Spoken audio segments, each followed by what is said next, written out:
Mesdames et messieurs, bonsoir. Ce soir, nous saurons tout ou presque sur la politique de promotion et de l'emploi des jeunes en Côte d'Ivoire.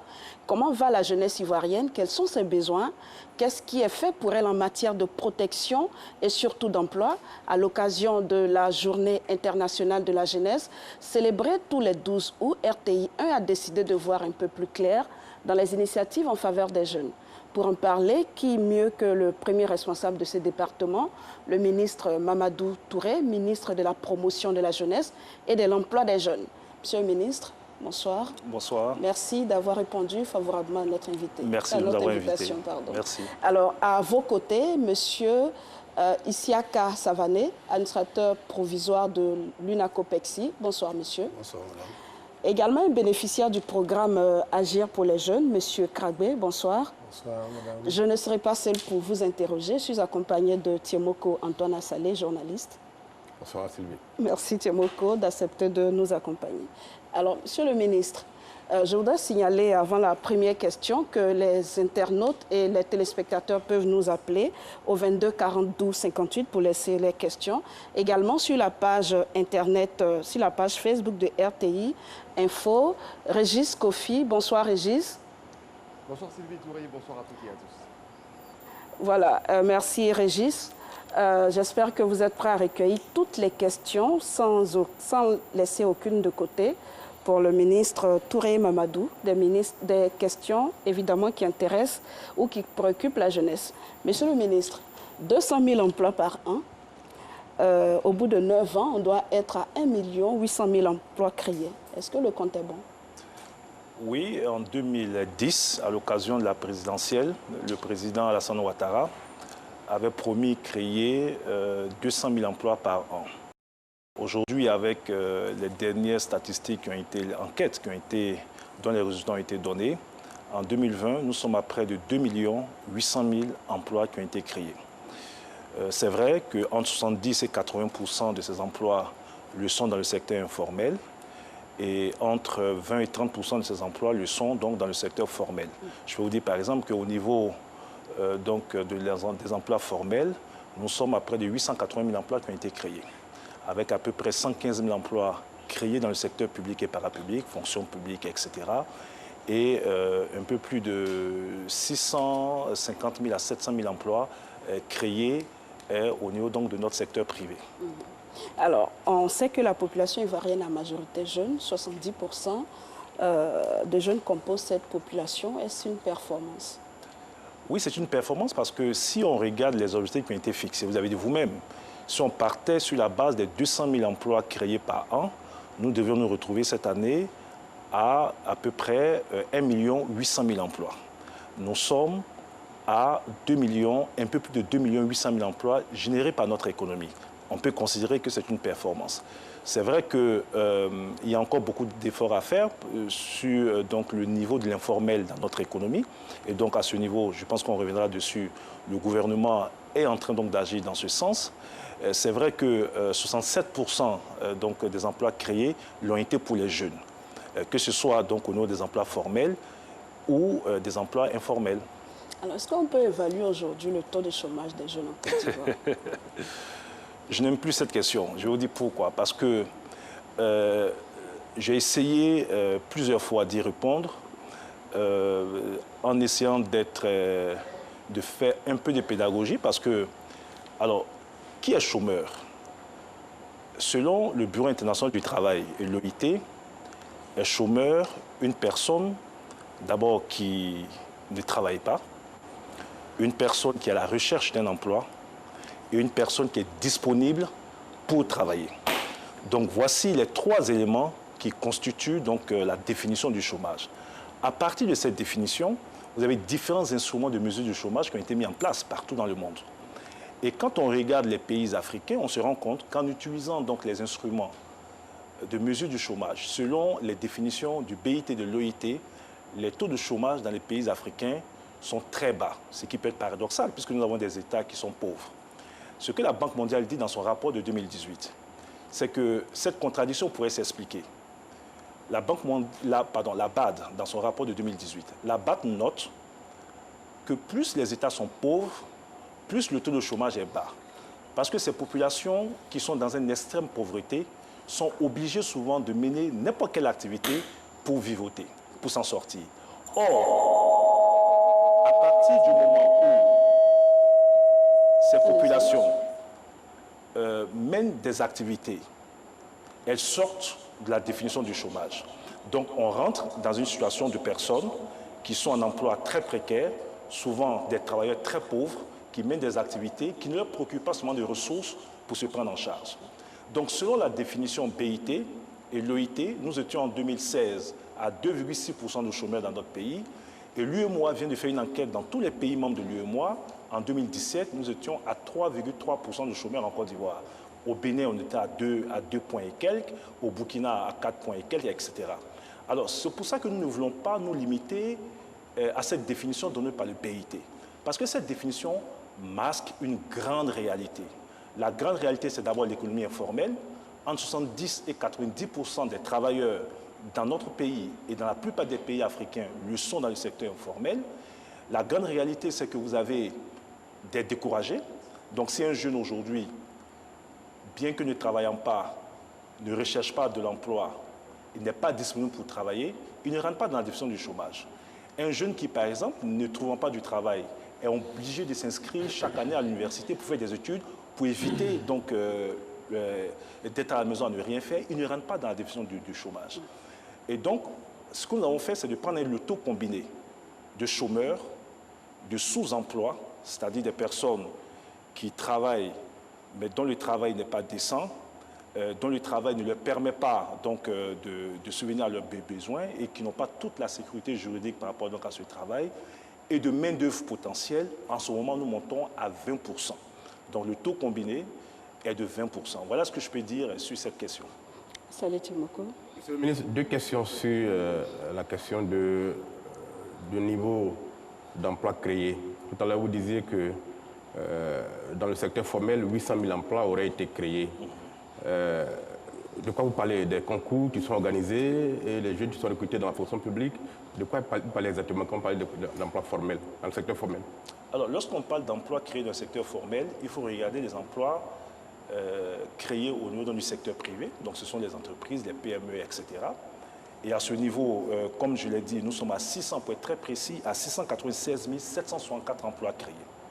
Maintenant, lorsque vous prenez le secteur public et parapublic, c'est-à-dire donc la fonction publique, c'est-à-dire tous ces établissements publics nationaux qui recrutent aussi des personnes, nous sommes à 115 000 emplois créés. Mais quand on prend le secteur privé, les emplois créés dans le secteur privé, vous les quantifiez à l'actif du gouvernement ou bien à l'actif du secteur privé? Mais les deux, puisque le gouvernement crée l'environnement économique qui permet aux entreprises donc, de s'épanouir. Mais aussi aux entreprises, parce que ce sont quand même des personnes privées qui ont fait confiance à la politique gouvernementale et qui ont décidé d'investir. Et en investissant, ces personnes contribuent à la création de richesses et de l'emploi. Sur la question du secteur informel, le secteur informel, par définition, il est insaisissable. Comment vous faites pour quantifier le nombre d'emplois créés dans le secteur informel? Vous parlez de 2 millions d'emplois dans le secteur informel. Comment vous avez calculé ça? Alors, il faut d'abord qu'on s'accorde sur ce qu'on appelle le secteur informel.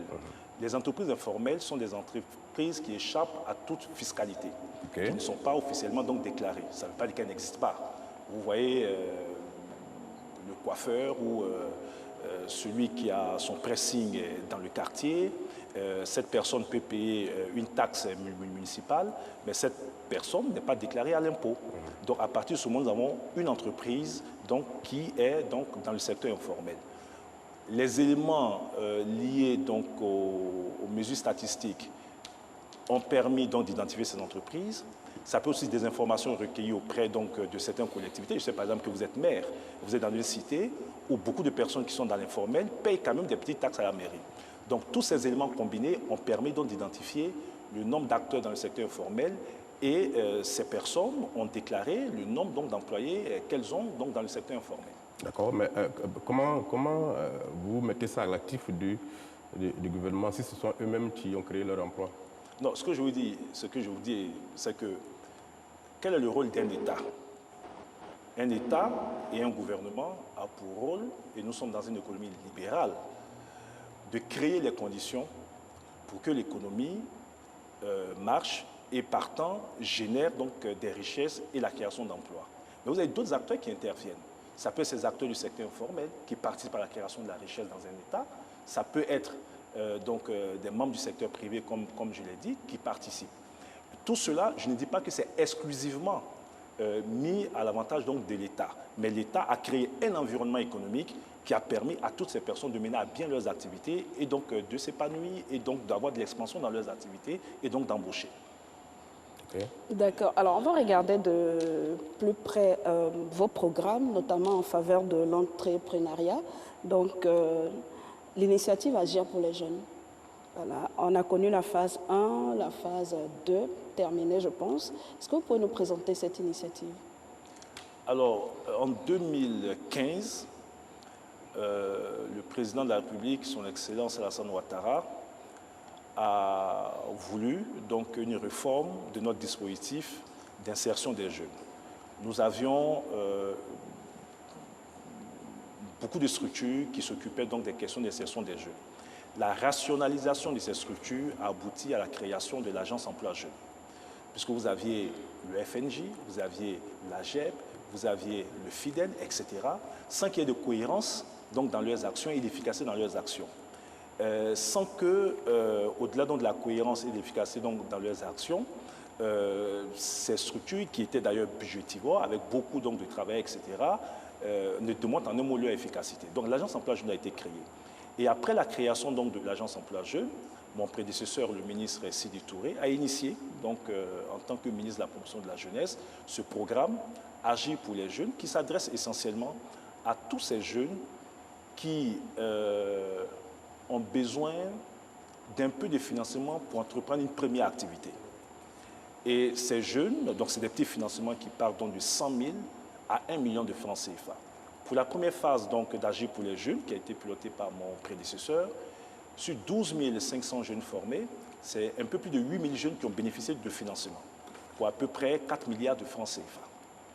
Et donc, lorsque nous sommes arrivés donc, à la tête de ce département, à partir de l'expérience réussie donc, dans l'opération Agir pour les jeunes, où je vais rappeler que 70% des jeunes qui sont vus octroyer des prêts ont remboursé effectivement, nous avons décidé, dans le cadre du programme social du gouvernement, avec l'autorisation du Premier ministre Amadou Gon Coulibaly, d'amplifier ce programme, vu l'impact que ce programme a eu donc, sur la situation des jeunes qui sont donc dans la catégorie que j'ai citée. D'accord. D'où Agir 2 pour les jeunes. Voilà, vous avez déjà fait le bilan. On va aller à Gagnoa avec Mamadou Kouassi, qui a rencontré dans cette cité des bénéficiaires de l'initiative Agir pour les jeunes. Ceux-ci lui ont raconté leur histoire. On les écoute. Installé au quartier Garayo dans la commune de Gagnoa, Martial Niadri est chef d'entreprise. Il s'est spécialisé dans le traitement des textes, l'imprimerie et divers services.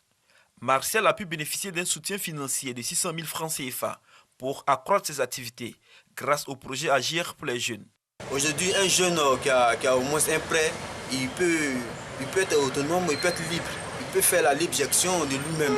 Aujourd'hui, c'est grâce à l'emploi jeune. Aujourd'hui, moi, j'arrive aujourd'hui à vaquer à mes besoins. Je ne compte pas sur quelqu'un. Aujourd'hui, vraiment, je remercie le gouvernement pour ce qu'ils font, pour les jeunes surtout.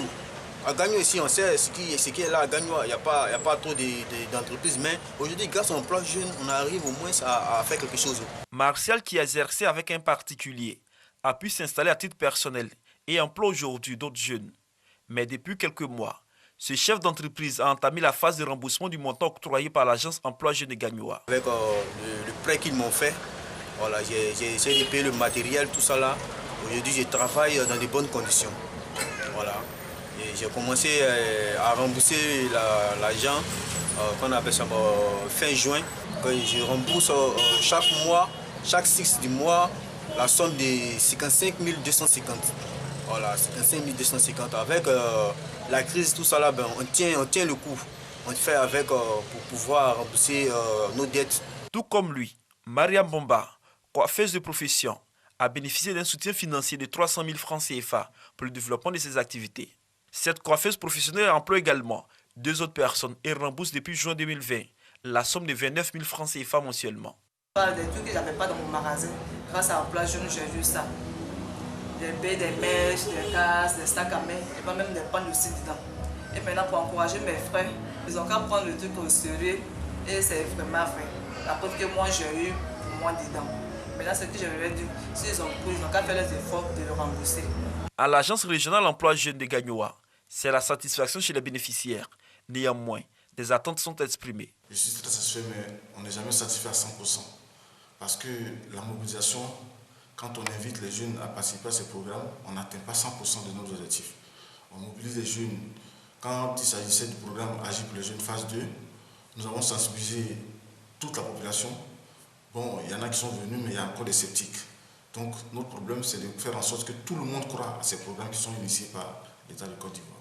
L'Agence emploi jeune de Gagnoa a octroyé à ce jour 451 518 000 francs CFA à 850 jeunes répartis dans les 11 guichets de sa zone de compétence.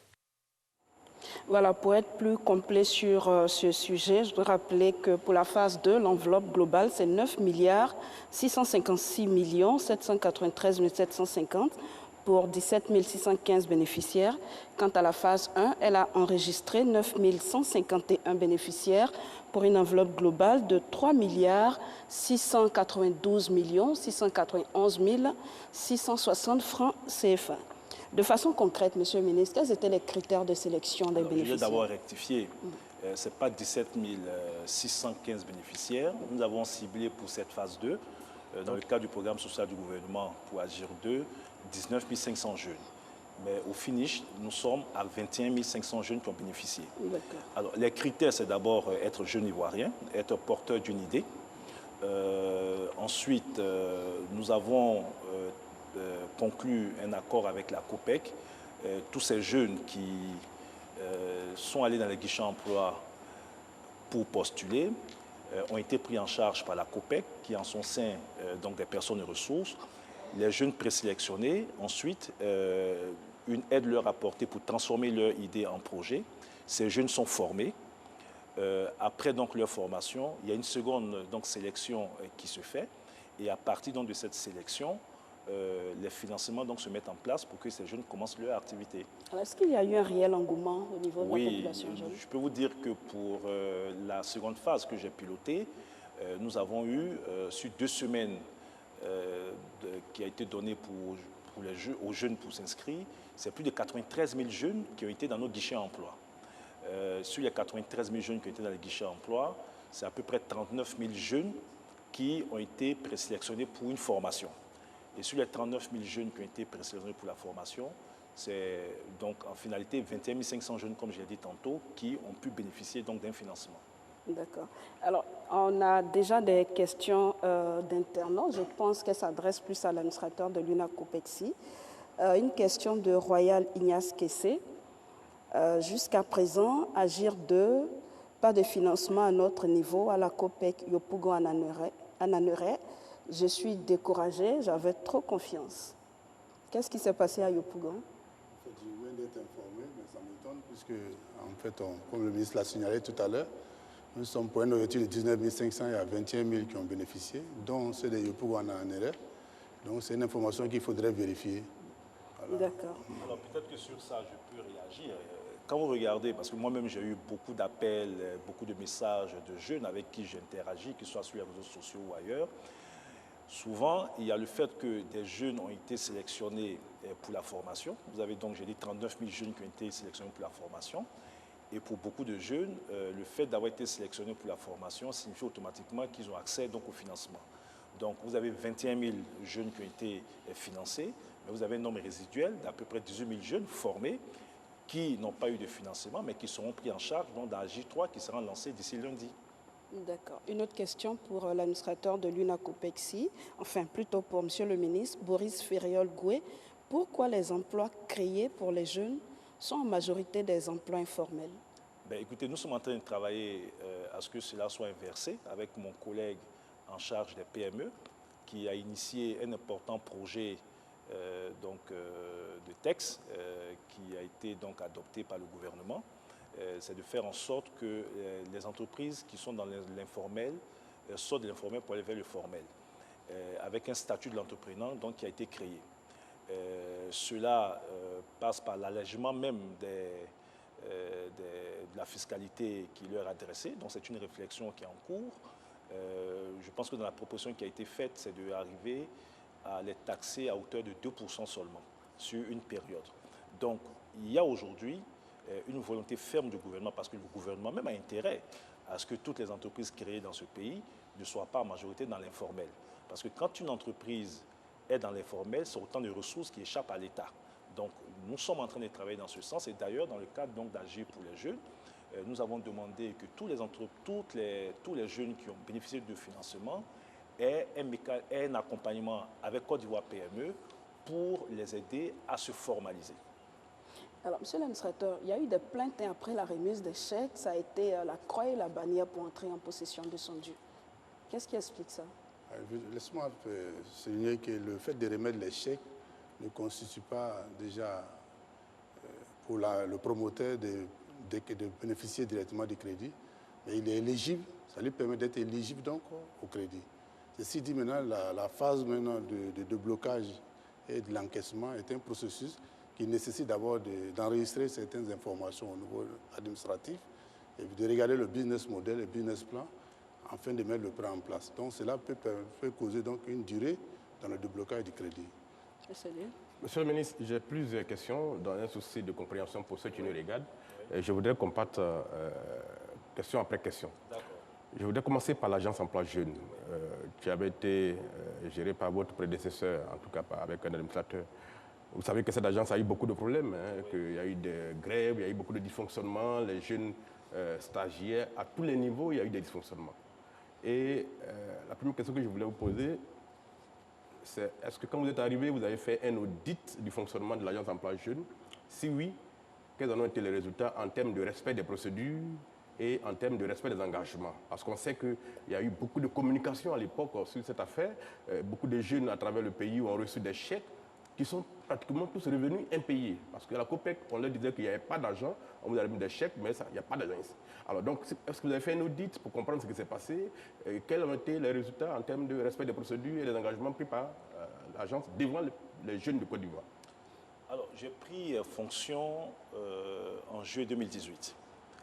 Au moment où je prenais fonction, avec un partenaire technique, qui est l'Agence française de développement, il y avait l'audit qui avait été effectué, mais en dehors de l'audit qui a été donc, fait par l'Agence française de développement, moi-même j'ai commis un cabinet privé donc, qui a fait l'audit organisationnel de cette agence. Et ça nous a permis donc, de déceler tous les points de dysfonctionnement et donc de proposer aussi à l'endroit du gouvernement une série donc, de mesures pour corriger tous ces dysfonctionnements. Vous verrez qu'après les états généraux qui ont été organisés au mois de décembre, au mois de janvier 2019, un décret portant modification donc, de l'ancien décret a été adopté en Conseil des ministres dans le sens d'une réorganisation de l'agence emploi jeune et en prenant en compte donc, les recommandations donc, de l'audit. Ceci étant, oui, avec des problèmes.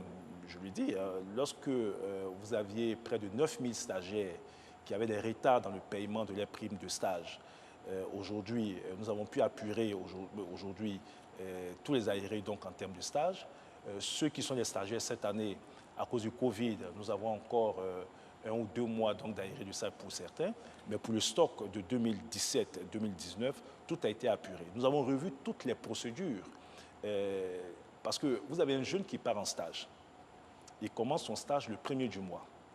Les procédures administratives voudraient qu'il fasse la preuve de son stage, donc au 31 du mois. Après avoir fait la preuve de son stage, le document est transmis par l'agence régionale à l'agence mère, donc à Abidjan, qui va donc maintenant faire toutes les procédures financières, etc., avec l'agent comptable, le contrôleur budgétaire, etc. Ceux-là vont donner leur accord. Après leur accord, après que l'entreprise aussi ait certifié que le jeune a fait le stage, à partir de ce moment, on pouvait maintenant mettre en place le financement s'il y avait des ressources disponibles. Donc avec tout ce cheminement qui était trop long, vous aviez objectivement 1 mois et demi à 2 mois avant qu'un jeune qui commence un stage puisse accéder donc à ces ressources. Vous comprenez que ce n'était pas acceptable pour les jeunes eux-mêmes, puisque bon, ils sont déjà dans une sorte de précarité, ils ont besoin d'un peu de sous pour aller donc faire leur stage, etc. Nous avons allégé complètement cette procédure. Aujourd'hui, au bout de 15 à 20 jours, en accord avec l'entreprise, nous certifions que le jeune a fait son stage. J'ai décidé, moi, que le premier mois soit le premier mois de confiance. Un jeune qui commence un stage, on considère au premier mois, on lui fait confiance. Et à la fin du mois, il ne lui est pas demandé de justifier d'avoir fait le stage pour être payé. Mais au mois M+1, la preuve donc, du stage du mois précédent est nécessaire pour que le jeune soit payé. Ce qui fait qu'aujourd'hui, alors je peux vous rassurer que la plupart des jeunes qui sont en stage le sont par conscience professionnelle, font leur stage. Et nous avons réduit considérablement donc, cette procédure qui permet aujourd'hui de prendre en charge plus rapidement des jeunes. Si nous n'avions pas eu donc, cette situation donc, liée au Covid où des jeunes, malheureusement, ont dû arrêter les stages parce que les entreprises avaient des restrictions, etc.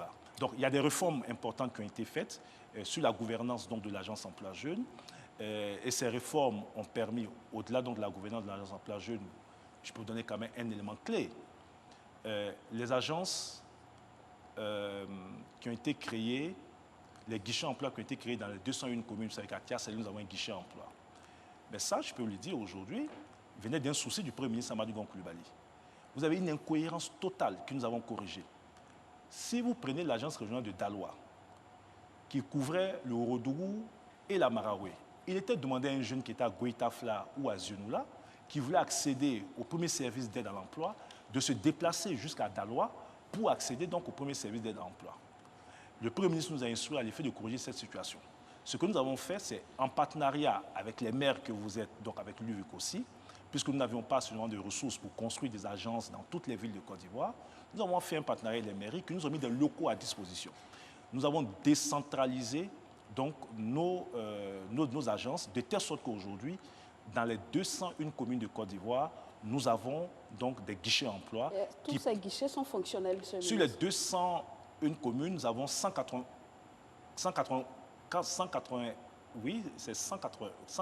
communes, pardon. C'est 191 pour être très précis, 191 communes qui ont un guichet emploi. Et ça permet aux jeunes aujourd'hui qui a Goïtafla, qui veut avoir des informations sur les offres d'emploi, qui veut accéder aux programmes tels que Agir pour les jeunes, etc., d'aller directement dans sa commune où il y a un bureau avec un agent qui a été recruté par nous-mêmes et qui leur permet d'avoir des informations et d'accéder au programme. Donc c'est une série de réformes qui nous a permis d'obtenir tous les résultats que nous avons aujourd'hui et dont nous allons parler au cours de cette émission. Sur la question du stage, le stage que vous octroyez aux jeunes, c'est quoi la finalité? Quand ils ont fini le stage, est-ce qu'il y a une... On va revenir au stage. Voilà. Alors, on est sur Agir pour les jeunes. Il y a M. Kragbe qui est avec nous. Je voulais poser d'abord une question. D'accord, allez-y, avant qu'on y vienne à M. Kragbe. Sur Agir pour les jeunes, Agir pour les jeunes 1, je dis même 2. Alors, sur 1, oui. Je vais corriger, c'est vrai qu'il y a eu quelques difficultés. Oui. Mais dire que tous les jeunes qui ont reçu les chèques n'ont pas été payés, ce n'est pas vrai. Il y a eu des difficultés, il y a eu des retards dans les paiements sous mon prédécesseur, certes, mais il a corrigé cette situation. Et donc, les 8000 et quelques jeunes qui ont bénéficié donc, de leurs chèques ont tous été financés. Et le taux de remboursement a été de 70%. D'accord. Sur le 2, et là, peut-être la question peut intéresser l'administrateur de la COPEC. Et je parle d'expérience, puisque vous l'avez dit, je suis un élu. Et donc, les jeunes de ma commune aussi ont participé à ce genre de programme. Alors, ce qu'on veut comprendre, un jeune qui fait, il peut être 3 ou 4 à monter un projet, dont le montant peut être à 2 500 000 par exemple. Oui. Le projet est sélectionné, ils font la formation, et puis au moment de récupérer, d'avoir l'argent, la COPEC leur donne seulement 900 000 francs sur les 2,5 millions. Est-ce qu'on peut considérer ça comme un financement d'un projet? Parce qu'il ne peut pas réaliser le projet avec 900 000 francs, puisque le projet fait 2,5 millions. C'est déjà arrivé? C'est déjà arrivé, puisque je parle d'expérience. Je vais vous répondre. Oui, allez-y. Effectivement, ça peut arriver, mais il faut comprendre que ce genre de projet, il y a deux volets. Il y a le côté investissement et il y a le côté fonctionnement. Et en principe, ce qu'on a convenu, c'est que lorsqu'il y a la mise en place du crédit, le décaissement se fasse progressivement. D'abord, pour le côté investissement, on met les moyens à disposition du groupe ou du jeune pour faire prendre les biens. Et à la suite, il prend maintenant le côté fonctionnement pour faire tourner. Donc, dans ce cas, ça peut arriver. Non, mais c'est le cas que je présente, c'est parce qu'on leur a expliqué. On ne leur a pas dit, on vous donne une partie, après on va financer une autre partie. Non, non, ils ont eu 2,5 millions comme projet validé. On leur a dit, vous n'avez que droit qu'à 1 million. Et dans 1 million, on leur a pris 10 000 francs pour l'assurance. On ne sait pas de quoi il s'agit. Et puis bon, le reste, il reste 990 000 francs. Ça peut arriver. Le projet peut se réaliser. Un cas très pratique, monsieur l'administrateur. C'est un cas pratique que je vous donne. Ça peut arriver. Parce que, qu'est-ce qui se passe? Tout à l'heure, vous avez parlé de la remise du chèque. J'ai dit que ça permet aux jeunes d'être éligibles, ou bien au groupe d'être éligibles. Après, il y a ce qu'on appelle le business model, business économique qu'il faut monter. Et lorsqu'on monte le business, on se rend compte que pour le projet demandé, le montant alloué peut être inférieur ou supérieur à ce que le jeune a demandé. Et en ce moment, on nous dit, c'est vrai que vous avez demandé au démarrage 2,5 millions, Mais au vu de votre business model, le plan d'affaires qu'on fait demande qu'on mette à votre disposition 1 500 000. Et donc, on vous met les fonds à disposition. Et par la suite, quand l'activité commence, que le jeune a la possibilité de demander une consolidation pour poursuivre son activité. Donc, dans ce cas, peut-être qu'à Tchassalé, il s'avérait qu'on tombe sur des cas comme ça. Comme après la formation, il y a des jeunes qui ont désisté pour dire, moi, je pense que j'ai fait mon affaire, je n'ai plus besoin qu'on me finance. Après la formation, je vais me contenter d'apporter mon activité. Sur ça, je voulais quand même réagir. Oui. Alors, peut-être expliciter, un jeune peut demander un montant. Il peut demander 2 500 000 francs CFA. Ce que l'administrateur dit, c'est qu'au regard donc, de l'activité qu'il peut mener, on peut acter qu'il a 2 500 000 francs CFA, ou bien dire que, écoutez, vous allez mettre 2 500 000 francs. Non, mais nous pensons que pour cette activité, avec 1 500 000 francs, vous pouvez mener donc cette activité. Donc, si nous nous retrouvons dans ce cas de figure, voici l'explication. Ensuite, lorsque le jeune est financé, il ne l'a pas dit, mais le but, ce n'est pas donc de distribuer des ressources aux jeunes pour qu'ils fassent tout ce qu'ils veulent. Je pense que l'une des critiques et des inquiétudes était que vous donnez de l'argent public à des jeunes, on veut s'assurer que ces jeunes mènent les activités pour lesquelles ils sont financés et que ce n'est pas de l'argent qui servira, par exemple, à se retrouver donc, dans le désert pour aller en Europe. Donc, lorsqu'un jeune est éligible à un financement, la COPEC a un agent qui va vérifier donc, que ce jeune éligible au financement, s'il veut faire par exemple du commerce, qu'il a l'espace nécessaire pour faire donc ce commerce. À partir de ce moment, il y a un plan de décaissement qui se met en place. Il ne s'agit pas de lui donner les 2 500 000 francs d'un coup ou les 1 million d'un coup. Il y a un plan de décaissement qui peut faire que, bon, pour commencer son activité en termes d'investissement, il envoie donc la facture pro forma s'il a besoin d'un réfrigérateur ou d'acheter telle ou telle chose. Il y a des COPEC qui payent directement et on leur met à disposition, donc ce n'est pas l'argent liquide qu'il touche.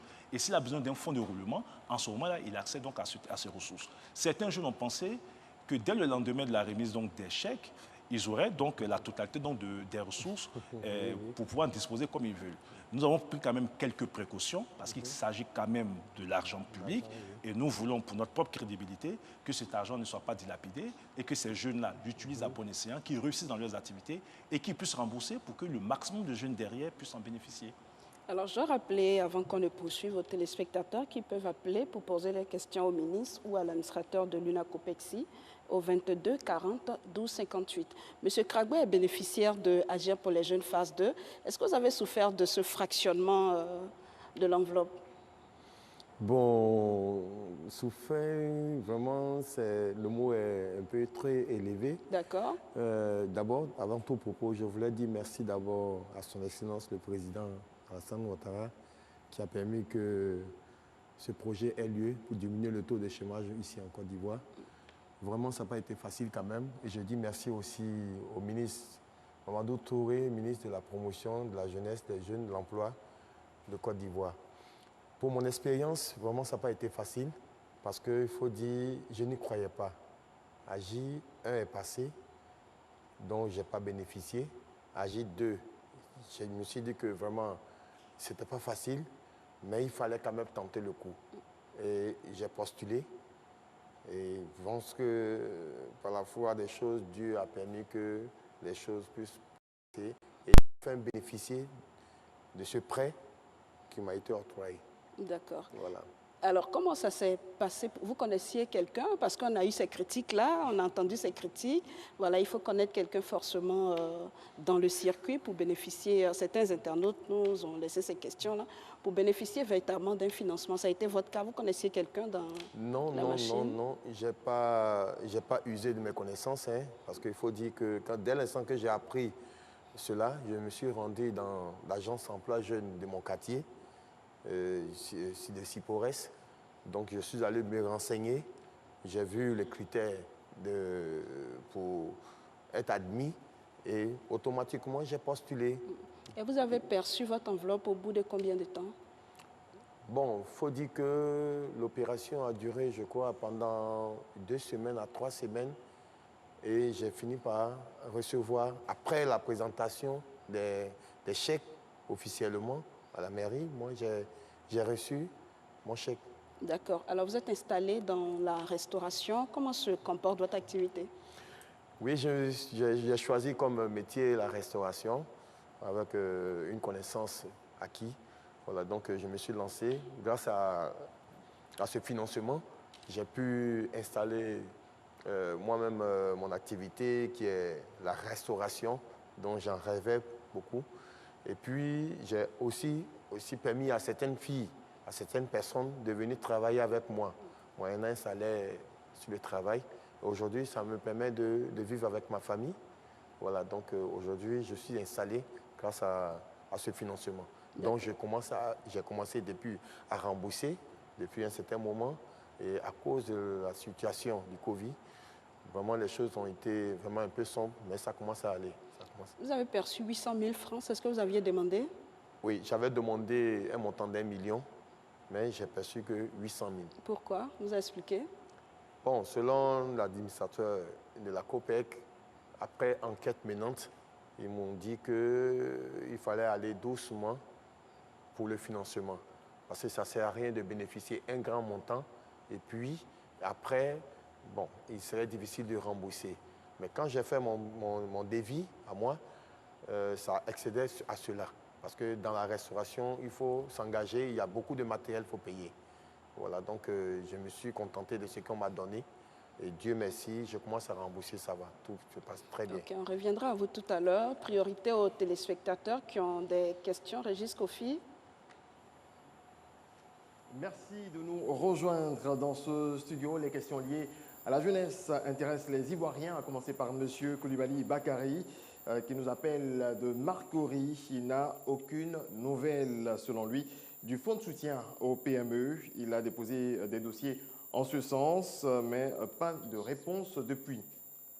Et lui aussi est sans réponse. M. Koné Adama dit avoir déposé ses dossiers à l'agence Emploi Jeunes. Il a suivi une formation avec d'autres jeunes à la COPEC, mais il est sans retour de l'agence depuis 4 mois maintenant. À quand les résultats des appels à projets de la période de janvier lancés par l'agence Emploi Jeunes? C'est la question de M. Kwaku Kobenan à Bouaké.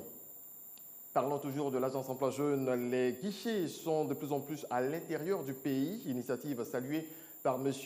Kwame Parfait à Soubré. Cependant, il déplore le nombre de documents à fournir. Pour lui, les personnes démunies ont beaucoup de difficultés à les réunir. Et puis, cette dernière question qui va certainement faire sourire M. Diallo Siaka à Bouaké nous apprend que son fils a le BTS en RHCOM, la ressources humaines des communications. Question, il demande au ministre, qu'est-ce que le ministre propose pour qu'il ait un emploi?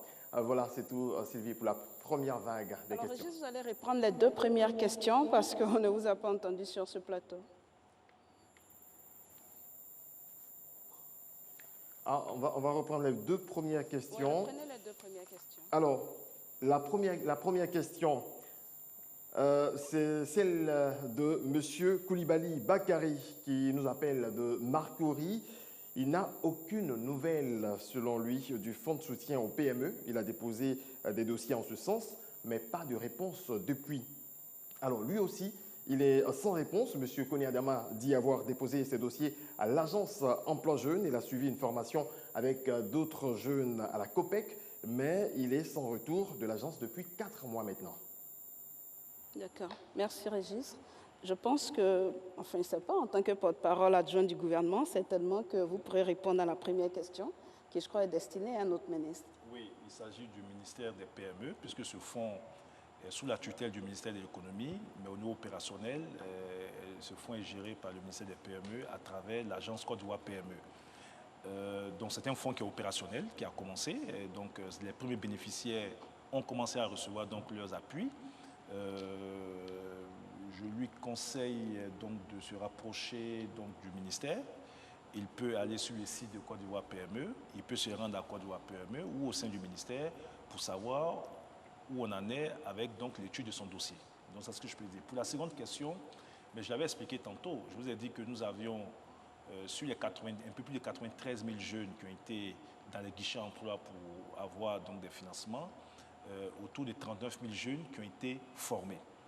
Et que sur les 39 000 qui ont été formés, un peu plus de 21 000 ont eu des financements. Donc ce qui fait un nombre résiduel de 18 000 formés qui n'ont pas eu de financement. Il dit, donc celui de Marcory, qu'il a été formé et que depuis 4 mois, il n'a pas eu de financement, donc ça, il rentre dans ce cadre-là. Nous allons lancer dès lundi, donc le lundi qui arrive, la phase 3 d'Agir pour les jeunes. Je pense qu'on en parlera. On en parlera. Et cette phase va prioriser, dans un premier temps, tous les jeunes qui ont été formés au niveau donc, de la phase 2, en plus donc, des jeunes qui vont postuler à niveau et qui seront pris en charge. Donc je vais lui rassurer que dès lundi, il peut se faire connaître auprès donc, du guichet emploi de Makori. Et à partir du moment où il fait partie des 18 000 personnes qui ont été formées dans la phase 2, il fait partie donc, des prioritaires et leur financement se mettra en place au plus tard en septembre. Au plus tard en septembre, ayant été déjà formé, donc on n'aura plus donc, de formation à faire. Dès septembre, les ressources seront débloquées et il pourra commencer donc, ses activités. D'accord. Alors, il y a un téléspectateur qui dénonce un peu les contraintes administratives, trop de documents à fournir. Alors, je suis surpris, hein, c'est pour ça que je veux qu'on soit très précis, parce que pour agir pour les jeunes, généralement, ça s'adresse à des jeunes qui vont mener une première activité, qui pour certains ont un très bon niveau, mais pour d'autres qui n'ont pas forcément un bon niveau. Donc, nous avons allégé au maximum les procédures. On leur demande d'être ivoirien et d'avoir moins de 40 ans et de porter d'une idée. Donc, la pièce nationale d'identité ou un document qui prouve qu'ils sont ivoiriens et qu'ils ont 40 ans en plus est suffisant pour qu'ils puissent donc s'inscrire dans les guichets emploi. Peut-être qu'après, dans l'encadrement pour faire donc leur business plan, peut-être qu'à ce moment-là, on peut leur demander, peut-être que l'administrateur de la COPEC pourra en dire un peu plus, peut-être que c'est à ce moment qu'on leur demande peut-être un peu plus d'éléments. Mais pour s'inscrire, il faut être jeune ivoirien de 40 ans en plus. Donc c'est tout. D'accord. Monsieur l'administrateur, ça se complique après. Non, en fait, le processus du crédit est une orthodoxie qu'il faut respecter, qui nécessite qu'il y ait un business model qui se termine par un plan d'affaires.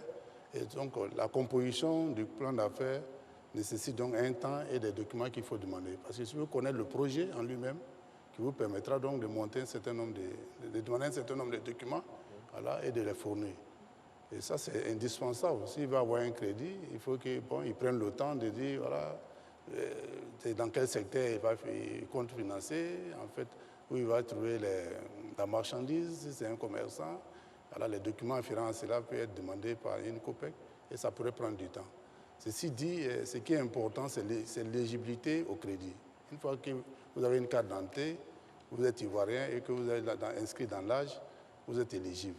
Maintenant, bien évidemment, pour prendre le crédit, il y a certaines formalités qui sont longues au niveau du montage du dossier, comme je l'ai dit. Mais pour la troisième phase, nous avons vu avec les techniciens pour alléger la phase, de telle sorte que le business plan qui est élaboré après la formation serve donc des documents à mettre en place le crédit. D'accord. Alors, Monsieur le ministre, le tout n'est pas d'octroyer des crédits ou des prêts à ces jeunes-là. Il y a aussi la question de l'encadrement pour permettre que l'activité survive assez longtemps. Comment vous encadrez cela? Écoutez, nous avons mis un point d'honneur sur cela. Je l'ai dit tantôt, parce que l'idée, ce n'est pas non plus donc, de remettre des ressources sans nous assurer que ces jeunes qui bénéficient donc de ces financements mèneront des activités, réussiront ces activités et rembourseront. Donc, la première garantie, c'est d'avoir la formation des jeunes dans le secteur dans lequel ils veulent mener l'activité. Bon, donc, cette formation garantit, à mon sens, en grande partie, la viabilité donc, du projet. Parce que si un jeune mène une activité dans un secteur dans lequel il ne connaît rien du tout, il n'a pas de formation, il n'a pas de connaissances, il ne sait même pas comment tenir une comptabilité, etc., ça ne marchera pas. Et cette formation, en accord avec la COPEC, a été donc déléguée à des cabinets qui l'ont fait, pour la plupart donc, des jeunes. Ensuite, il y a un suivi qui se fait à deux niveaux. Au niveau donc, de la COPEC, nous avons pour ce projet des agents dédiés au projet qui font donc le suivi des jeunes, qui s'assurent que l'activité a démarré et qui s'assurent que les jeunes remboursent régulièrement. Et la plupart des jeunes ont commencé à rembourser. Et nous-mêmes, au niveau donc, du ministère, qui avons délégué ce projet donc, à la COPEC, nous avons mis en place un comité de suivi qui nous permet, indépendamment de la COPEC, avec nos chefs d'agence régionale, avec nos assistants conseillers dans les guichets emploi et directement même sur des jeunes, d'avoir des remontées d'informations sur tout ce qui se fait, de contrôler ce qui se fait et de demander à la COPEC de corriger des choses s'il y a à corriger. Alors, par rapport à la Covid-19, M. Kragbé l'a exprimé. Est-ce qu'il y a, c'est clair que ça freine un peu l'échéancier signé avec les bénéficiaires. Qu'est-ce que vous avez fait pour eux? Alors, en accord avec le Premier ministre Amadou Coulibaly, nous avons pris une série de mesures. Nous avons décidé, par exemple, que les jeunes qui ont bénéficié donc, des financements puissent bénéficier donc, de 3 mois pendant lesquels ils ne rembourseraient pas. Mais j'avoue, et là je me retourne vers l'administrateur de la COPEC, que moi-même j'ai reçu donc, des appels, j'ai été à Yamoussoukro, j'ai rencontré des jeunes parce que je vais de temps en temps sur le terrain pour m'imprégner moi-même des réalités. Par endroit, certaines COPEC locales n'ont pas respecté. Et cela, nous l'avons signifié à l'administrateur de l'agence emploi jeune que c'est inacceptable. C'est une décision du gouvernement et cette décision devrait donc s'appliquer partout. Il y a des COPEC qui l'ont respecté, mais il y a des COPEC qui n'ont pas respecté. Et ce que j'ai cru entendre, c'est que des sanctions ont été prises, en tout cas ce que l'administrateur nous a dit, contre les COPEC qui n'ont pas respecté cela. Et donc je m'adresse ici donc, à tous ces jeunes. Nous avons même décidé pour les jeunes à qui n'a pas été appliqué ces 3 mois, nous avons demandé à l'administrateur d'avoir un délai supplémentaire pour ces jeunes, pour qu'ils bénéficient donc de ces 3 mois. Donc ça fait partie des mesures d'accompagnement dans le cadre de la lutte contre le... D'accord. Agir pour les jeunes, c'est des financements, on va dire, 100 000 et 1 million pour les projets personnels, peut-être après un peu plus de 2 millions, au maximum 2 millions. 2,5 millions pour les 2 projets millions pour les collectifs. projets collectifs. Mais il y a aussi des jeunes qui ont des projets au-delà de cette fourchette-là. Alors, votre question est pertinente. La jeunesse n'est pas homogène. Je vais dire, on parle de jeunesse, mais vous avez plusieurs catégories de jeunes. Et l'idée, dans le cadre du programme social du gouvernement, c'est de prendre en compte, dans les réponses qui sont apportées, toutes les catégories de jeunes. Donc, pour le premier palier de financement qui part de 100 000 à 1 million pour les projets individuels et 2,5 millions pour les projets collectifs dans le cadre d'Agir, ça s'adresse donc à tous ces jeunes qui veulent entreprendre une première activité et qui ont besoin d'un peu de ressources pour intégrer le tissu économique. Nous avons un deuxième niveau de financement que nous appelons les MPE, les micro et petites entreprises. Ce sont donc des financements qui partent de 1 million à 5 millions de francs CFA. Et pour ces financements, j'ai eu à travailler avec l'Association des régions de Côte d'Ivoire pour que ces financements passent par les régions. De telle sorte que nous avons décidé de débloquer une enveloppe de 3,1 milliards, ce qui représenterait à peu près 100 millions de francs CFA par région, pour que 8 000 jeunes puissent bénéficier donc, de ces financements.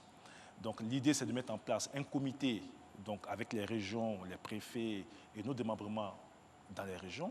Les projets, il y a un appel à projets dans la région. Les projets sont traités dans la région. Nous traitons avec une microfinance de commun accord avec la région dans la région et ces projets sont financés. Alors sur les 3,1 milliards, nous avons été freinés par, les financements sont disponibles, nous avons été freinés par la crise donc, du Covid.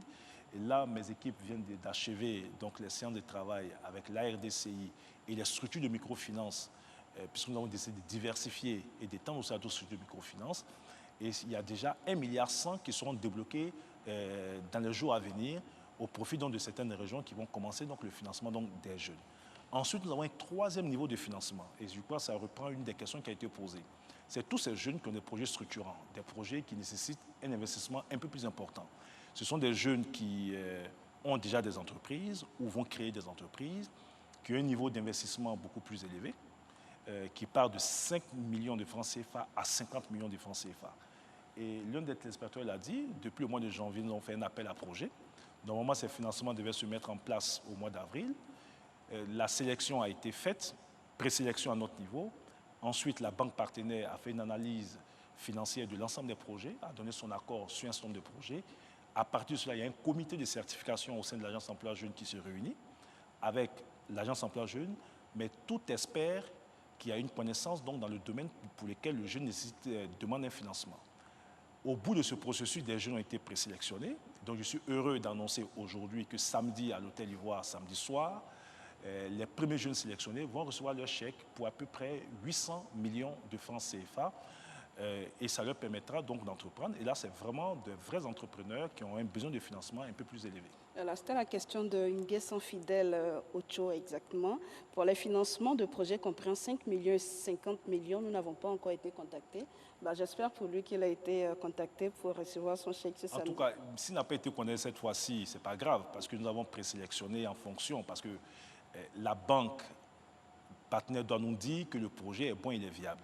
Donc tous les mois, à partir donc, de ce samedi, tous les projets qui sont dans le pipe seront traités et tous les mois, il y aura des remises de chèques donc, à des jeunes qui veulent donc, entreprendre. Agir pour les jeunes 3 rapidement là-dessus, pour qui et à partir des camps, comment ça va se dérouler très rapidement avant qu'on ait pas... À partir de lundi, parce que dans le cadre du programme social du gouvernement, c'est 131 000 jeunes qui devaient être traités. Nous avons traité 21 500 jeunes. Nous avons encore 110 000 jeunes à traiter donc, dans les mois et années à venir. Donc, Agir pour les jeunes 3 commence lundi avec sa première phase. Donc, c'est 10 milliards de francs CFA qui seront encore débloqués. Et ces 10 milliards vont permettre de traiter 23 000 jeunes d'ici le mois de septembre. Et au fur et à mesure, donc, il y aura d'autres étapes d'Agir pour les jeunes 3 jusqu'à ce que nous atteignions donc, les 110 000 jeunes pour à peu près 49 milliards de francs CFA. Deux questions, Monsieur le ministre, dont une est adressée certainement à l'administrateur de la COPEC. C'est l'indisponibilité des chiffres qui sont annoncés. Je suis journaliste, mais en même temps, je suis élu local. Et je suis dans l'incapacité de savoir aujourd'hui combien de jeunes de ma commune à Tia-Salé, et j'imagine que c'est le cas pour plusieurs autres collectivités, ont bénéficié de financements pour le programme Agir 2. La COPEC que nous avons approchée n'a pas été capable de nous fournir un document sur lequel on peut avoir le nombre de jeunes qui ont bénéficié de financement. L'agence emploi jeune qui est logée dans l'enceinte de la mairie, elle-même n'est pas capable de fournir au maire le document qui permet au maire de savoir combien de jeunes de sa commune ont bénéficié. Comment on peut expliquer ça? Alors, moi, ça m'étonne, parce que j'ai donné instruction et ça a été fait. Alors, ce que vous devez comprendre, c'est qu'entre le mois de janvier et le mois de mars, nous avions des cérémonies de remise de chèques. La dernière cérémonie a eu lieu le 16 mars à Gagnoa. Les listes des jeunes étaient publiées dans la dynamique donc, de ces cérémonies. Et après, donc, les financements se mettaient en place avec les déblocages, etc.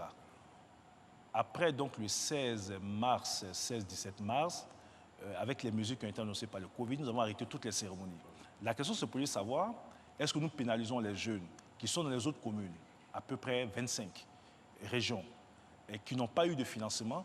Est-ce que ces jeunes devaient attendre des cérémonies? Non. Donc, j'ai demandé, je donne des instructions pour que ces jeunes, en dehors des cérémonies, soient effectivement financés et que tout se mette en place. Et j'ai demandé que dans tous les guichets emploi, la liste de ces jeunes soit publiée.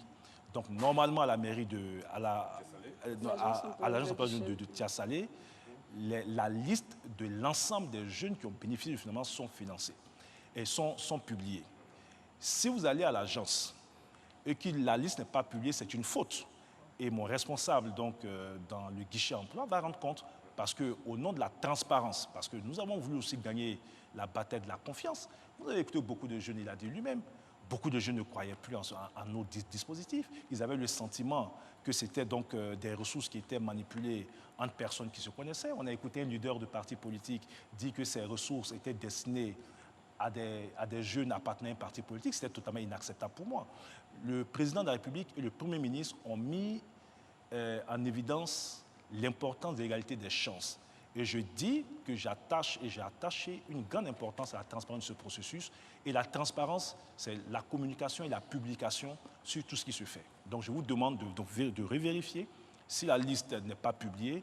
En ce moment, oui, mon agent va me rendre compte, mais a priori, toutes les listes ont été publiées. Donc En tout cas, avant que je monte sur le plateau, il n'y avait pas encore cette liste dans ma mairie. Deuxième question. Peut-être pas à la mairie, mais peut-être même à la COPEC. Peut-être à la plateforme des services, oui, où est logé le guichet emploi, normalement, la liste... Mais ceci étant... Le guichet emploi est revenu à la mairie. Oui, mais ceci étant, je vais vous faire une concession.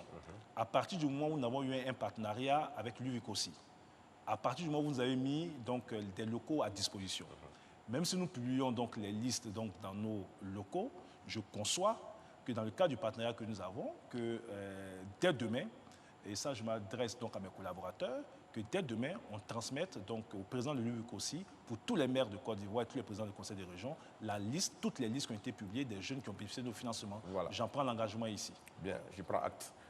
Deuxième question. Quels sont les rapports entre le ministère de l'Emploi jeune et la COPEC? Quels sont les rapports réellement? D'où vient l'argent que la COPEC met à disposition des jeunes?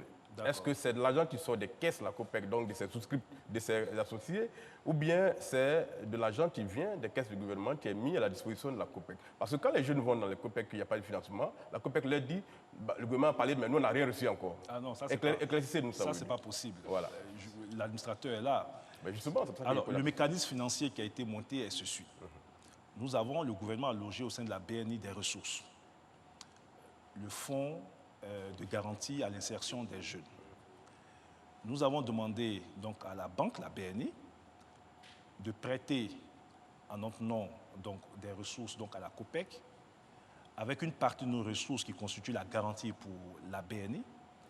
La BNI donc prête ses ressources à la COPEC et la COPEC, dans le cadre de la convention qui nous lie, prête, elle, les ressources aux jeunes. De telle sorte que notre fonds à la BNI constitue une garantie. Si la COPEC avait des difficultés à rembourser donc, ses ressources, c'est donc notre fonds qui allait souffrir donc, au niveau donc, de la BNI. Donc ce sont des ressources donc, de l'État que la BNI garantit et prête donc, ses propres ressources donc, à la COPEC, qui elle-même maintenant peut prêter au nom donc, du gouvernement ivoirien donc, des ressources donc, à des jeunes. Et je peux vous dire que pour Agir 2, depuis le mois de juillet 2019, la COPEC a reçu les 10 milliards de francs CFA. L'État a totalement fait libérer par la BNI les ressources pour la COPEC. Et c'est d'ailleurs pour ça que nous lui avons mis la pression. Parce que depuis le mois de juillet, les 10 milliards ont été totalement mis à disposition de la COPEC. Les sélections des jeunes se sont faites au mois de septembre après l'ouverture des guichets emploi. Entre septembre et janvier, nous avons la sélection et la formation des jeunes. Et à partir du mois de janvier 2020, vous avez suivi sur l'ensemble du territoire, nous avons commencé donc, le financement des jeunes avec les remises des chèques. Alors, Monsieur le ministre, l'entrepreneuriat n'est pas l'option de toute la jeunesse. Certains sont en quête d'un premier emploi salarié et on leur confronte très souvent la fâcheuse exigence de l'expérience professionnelle. Comment vous réglez ça? Oui, ça fait partie donc, du deuxième palier de réponse dans le cadre du programme social du gouvernement. Nous avons 4 programmes essentiels. L'entrepreneuriat, nous en avons parlé, mais nous avons aussi le programme donc, de stage qui permet de régler en partie cela. Et à ce niveau, donc j'anticipe sur la question je reviens sur la question que le journaliste a posée. Vous avez 2 niveaux de stage. Les stages écoles, qui nous permettent de régler un important problème. Beaucoup de parents vous diront qu'ils mettent leurs enfants à l'école, ils ont des BTS, ils ont des licences professionnelles, etc. Ces enfants n'arrivent pas, pour valider leur diplôme, à avoir donc des stages écoles. La réponse apportée par le gouvernement est de faire en sorte que dans le cadre du programme social du gouvernement, tous les jeunes qui ont un besoin de stage de validation des diplômes puissent avoir donc l'opportunité. L'Agence Emploi Jeunes collecte les offres de stage auprès d'entreprises. Je voulais ici saluer toutes ces entreprises citoyennes qui nous accompagnent. Lorsque l'offre correspond aux besoins du jeune, le jeune est mis en stage. Et pendant la période de stage qui dure 3 mois, il reçoit un pécule de 15 000 francs CFA par mois. Pour en venir à votre question, pour régler l'épineuse question du manque d'expérience professionnelle, le président Alassane Ouattara, en 1992, avait initié les programmes d'aide à l'embauche qui permettaient donc à des jeunes sans expérience professionnelle d'acquérir une première expérience professionnelle en entreprise avec un accompagnement de l'État et au bout donc, de justifier d'une expérience professionnelle qu'ils pourraient donc mettre en évidence un peu partout. C'est ce que nous appelons, nous, les stages de qualification. Nous avons reconduit le programme qui a été initié par le président Alassane Ouattara, Premier ministre d'alors, en 1992, et qui a bien marché. Et aujourd'hui, les stages de qualification au programme d'aide à l'embauche permettent donc de mettre les jeunes en stage en entreprise, en situation de travail dans une entreprise. Normalement, c'était 6 mois. Le Premier ministre Amadou Gon Coulibaly a donné des instructions à l'époque pour que nous passions à 1 an. Et donc, pendant 1 an, le jeune est en situation de travail en entreprise. Le gouvernement lui verse 45 000 francs CFA par mois. L'entreprise lui verse une contrepartie de 20 000 à 100 000 francs CFA par mois. Donc, des jeunes en situation de stage perçoivent entre 65 000, si vous prenez les 45 000 du gouvernement et les 20 000 francs de l'entreprise, jusqu'à 145 000 francs CFA par mois. Au bout d'une année, le jeune a sa première année d'expérience professionnelle. C'est un dispositif que nous avons expérimenté avec l'appui de la Banque mondiale dans le cadre du PGDEC. Et je peux vous dire aujourd'hui que l'enquête qui a été menée, l'audit qui a été fait par la Banque mondiale sur le projet PGDEC a permis de ressortir que 70% des jeunes qui ont été mis en situation de stage PAE ont été embauchés par les entreprises qui les ont pris. Donc du coup, après 1 an, il a son expérience professionnelle, soit l'entreprise le garde, ou bien il peut compétir dans une autre entreprise en justifiant d'années d'expérience professionnelle. Voici la réponse concrète que le gouvernement a apportée donc, ces dernières années, ces derniers mois, à l'épineuse question du manque d'expérience professionnelle donc, des jeunes. Alors, on va aller à la rencontre d'un jeune qui a bénéficié d'un programme d'insertion du PGDEC. L'une de nos équipes l'a rencontré. On suit son témoignage. À 27 ans, Théophile Nyapi est assistant des ressources humaines dans cette entreprise de vente de matériel d'énergie solaire. Son poste, le jeune homme le doit à son inscription sur le site du PGDEC, le projet emploi jeunes et développement des compétences. J'ai intégré la compagnie en 2018 suite à une annonce que j'ai retrouvée sur EduCarrière qui m'a redirigé sur la plateforme emploi jeunes. J'ai donc postulé et on m'a appelé pour un entretien, à la suite de quoi j'ai été retenu pour un stage de 6 mois. Après les 6 mois, au vu de mes performances, on m'a donc pris comme technicien ressources humaines pendant 1 an. Et après, je suis donc passé assistant ressources humaines. Je m'occupe de la gestion quotidienne des employés, je veux dire la gestion administrative du personnel. Après de nombreux stages antérieurs sans issue, ce technicien supérieur en ressources humaines est aujourd'hui un cadre heureux. Je ne dirais pas que je suis au meilleur niveau, je ne dirais pas ça, mais il y a du mieux par rapport à quand je n'avais pas encore rencontré le projet PGDEC.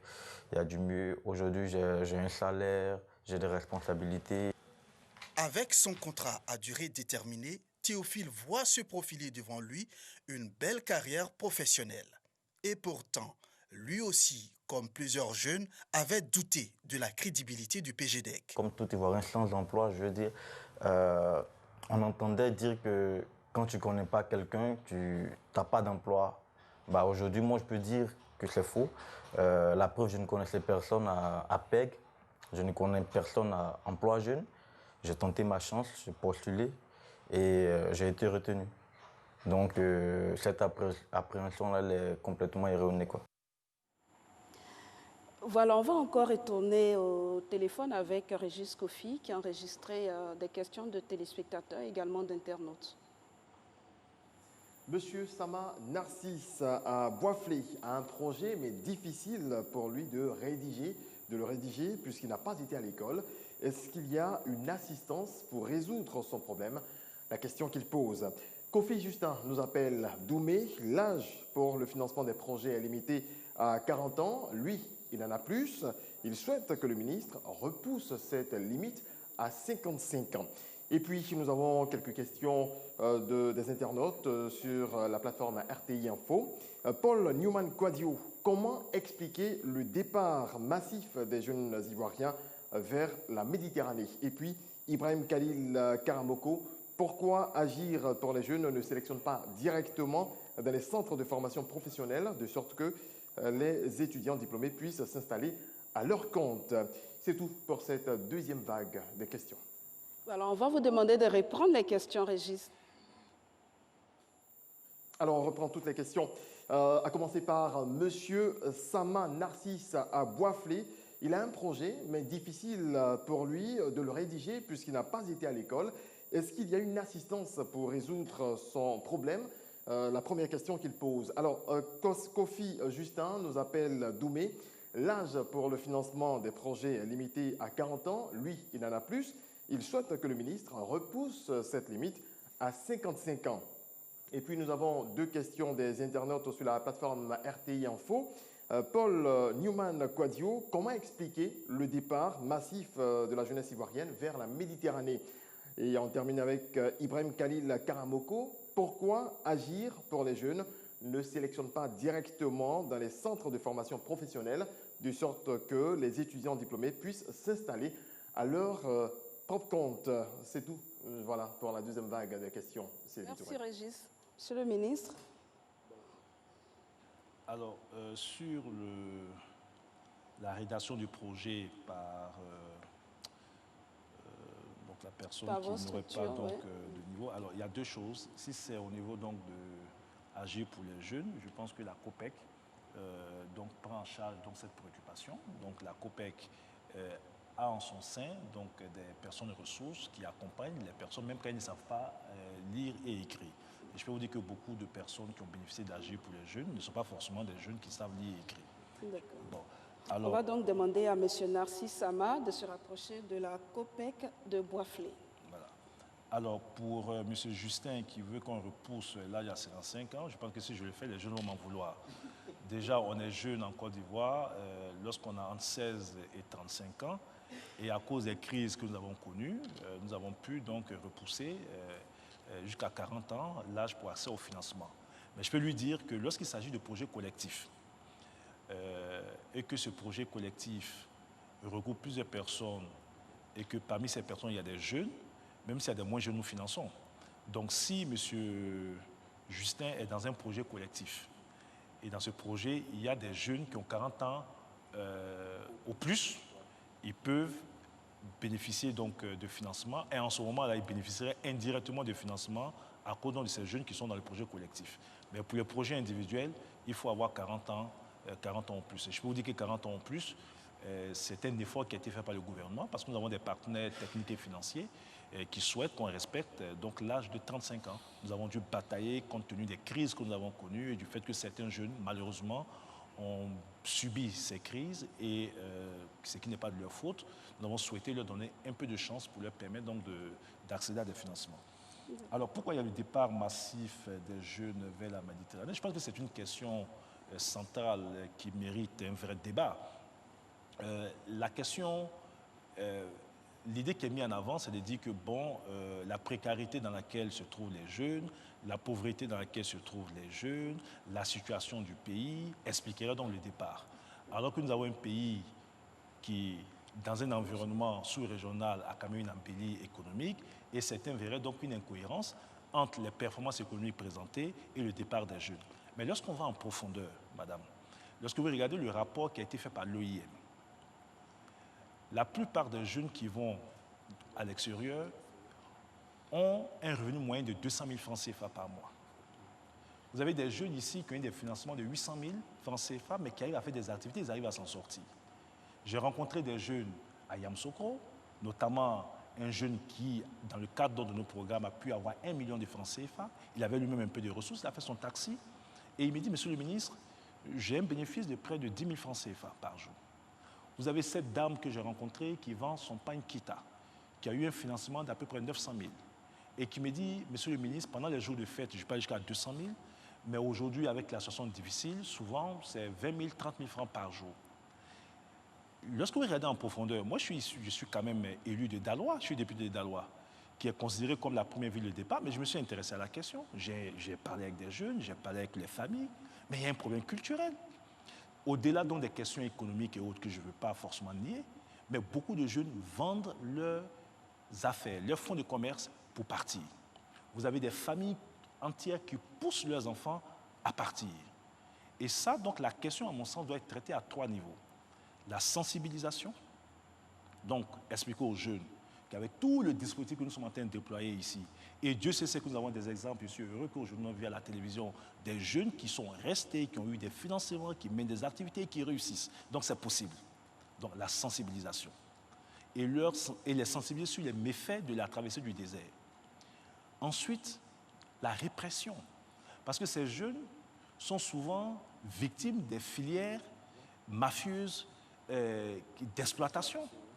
Et heureusement que le gouvernement a pris énormément de mesures, même au niveau donc des frontières, pour limiter donc, cette action. Et puis enfin, il faut accroître nos offres, les opportunités pour que tous ceux qui restent puissent donc bénéficier de financement. Et c'est ce à quoi nous attelons tous les jours. Alors pour les centres de formation, j'ai été moi-même, avant d'être ministre de l'Emploi des Jeunes, j'ai été secrétaire d'État à la formation professionnelle. Lorsque je suis arrivé à la tête du département de la jeunesse et de l'emploi, il y a une incohérence que j'ai voulu corriger. Vous avez chaque année 10 000 diplômés à peu près qui sortent de nos centres de formation professionnelle, qui sont formés dans des métiers. Et ces jeunes ont souvent du mal à avoir donc des stages, ont du mal à avoir donc du boulot. Vous avez une agence emploi jeunes, donc ces jeunes, dont les formations sont payées par l'État de Côte d'Ivoire. Et vous avez une agence qui s'appelle l'agence emploi jeunes, dans laquelle l'État met énormément de ressources pour régler le problème donc, de l'insertion des jeunes avec les stages, les emplois salariés, etc. Je dis, mais il est incohérent de ne pas créer une corrélation entre l'investissement de base que l'État fait dans la formation de ces jeunes et l'investissement que l'État met dans l'agence emploi jeune. Donc, j'ai demandé à l'administrateur de l'agence emploi jeune que de façon prioritaire, ce sont les jeunes qui sortent des centres de formation professionnelle qui doivent bénéficier de nos programmes de stage. Ça sert à quoi d'aller donner des stages d'entreprise à un jeune qui fait anglais, qui fait espagnol, etc. Je ne dis pas qu'ils n'ont pas forcément besoin de stage, mais en priorité, ce sont des jeunes qui sont formés à des métiers qui ont le plus besoin de stage dans des entreprises où ils peuvent mettre en évidence ou en exerce ce qu'ils ont appris. Donc sur ça, c'est ce que je peux dire. Pour le reste, pour les financements, ça s'adresse à tous les jeunes. Donc si vous êtes un jeune dans un centre de formation professionnelle, selon que vous remplissez les conditions pour l'un des 3 paliers de financement, mais approchez-vous de l'agence emploi jeune, mettez-vous ensemble ou individuellement pour aller présenter votre projet et en tant que jeune ivoirien, vous serez financé. D'accord. Monsieur le ministre, donc vous dites que vous avez lancé AJ2, c'est fini, AJ3 prend effet prochainement. Démarre lundi. Vous avez fait l'état de financement pour AJ2, AJ3. C'est quoi l'amélioration que vous voulez apporter dans AJ3? Bon, déjà, réduire tous les délais. Vous avez vu que pour un financement, en tout cas, nous, on a mis les ressources dès le mois de janvier à la disposition donc, de la COPEC, le mois de juillet 2019. Les jeunes ont été sélectionnés au mois de septembre, formés entre octobre, novembre et décembre. Et c'est à partir de janvier qu'on a commencé à mettre en place les financements, donc presque 6 mois. Ce que nous disons aujourd'hui, c'est que dès le lundi prochain, et les publicités devraient commencer dès ce soir ou demain à la télévision nationale, les jeunes sont invités à se faire connaître auprès des guichets emploi. Et tous les jeunes viendront donc avec leur dossier. Et les jeunes présélectionnés, donc on a tout le mois d'août jusqu'à la mi-septembre pour la présélection donc, de ces jeunes. Pour ceux qui sont déjà formés, ils auront directement dès le mois de septembre la mise en place donc, de leur financement. Pour ceux qui ne sont pas formés, c'est des petites formations qui partent donc, de 3 jours à 1 semaine.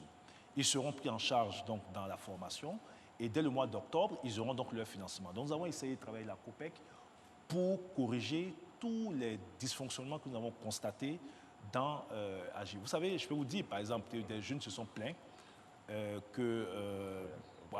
ils se sont plaints du fait qu'au bout du financement, il y a certains jeunes qui ne sont pas du programme donc Agir, mais qui ont eu des financements. Il s'avère qu'au niveau donc, de quelques COPEC, il y a eu des confusions, puisque la COPEC, par vocation, prête donc des ressources à des jeunes. Il y a eu, donc, dans quelques COPEC, pas toutes les COPEC, des confusions entre les jeunes ou des personnes qui viennent normalement à la COPEC et ceux d'Agir. Mais chaque fois que nous avons été saisis avec l'administrateur, cette situation a été corrigée. Mais comment on vérifie, c'est la dernière question sur la question, comment on vérifie que les ressources que vous avez mises à disposition de la COPEC dans le programme AJ2, comment on vérifie qu'elles ont été intégralement reversées aux jeunes et qu'il n'y a pas eu de retenues au niveau de la COPEC? Comment vous vérifiez ça? Nous avons mis en place une plateforme technologique qu'on appelle e-social, qui permet au ministre que je suis et à mes collaborateurs donc de suivre, je vais de façon instantanée, tous les déblocages et les financements. Et je peux vous dire que moi-même, j'ai interpellé plusieurs fois la COPEC sur la lenteur dans la mise en place des financements. Et chaque fois, parce qu'on sait en temps réel combien de ressources ont été données aux jeunes, à quel jeune, est-ce qu'il a retiré son argent ou pas. Donc, nous avons un dispositif, une plateforme technologique qui permet donc de le savoir. À date, nous avons déjà près de 95% des ressources qui ont été débloquées et nous avons 87% des ressources qui ont été retirées effectivement par les jeunes. Il reste un nombre résiduel de 700 jeunes qui seront traités donc, dans les jours à venir. En tout cas, je suis satisfait. Il y a eu c'est vrai, quelques inquiétudes, mais je suis satisfait donc, du niveau de réalisation de ce projet. Et nous avons tenu compte, comme je l'ai dit, donc, des dysfonctionnements donc, constatés pour Agir 3. Alors, Monsieur le ministre, vous avez également un programme d'apprentissage qui nous a intéressés. Oui. C'est donc ces jeunes Ivoiriens qui ont besoin d'apprendre un métier. Chaque année, on a rencontré un dans un garage et une autre dans une pâtisserie. On va les suivre.